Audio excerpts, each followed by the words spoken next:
নমস্কাৰ বন্ধুসকল, আজি আমি ক'বলৈ লৈছোঁ ডক্টৰ ভূপেন হাজৰিকাৰ বিষয়ে।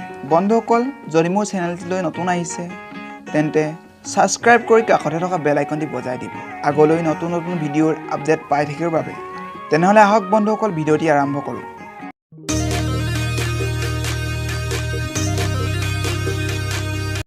অসম তথা ভাৰতৰ এগৰাকী গায়ক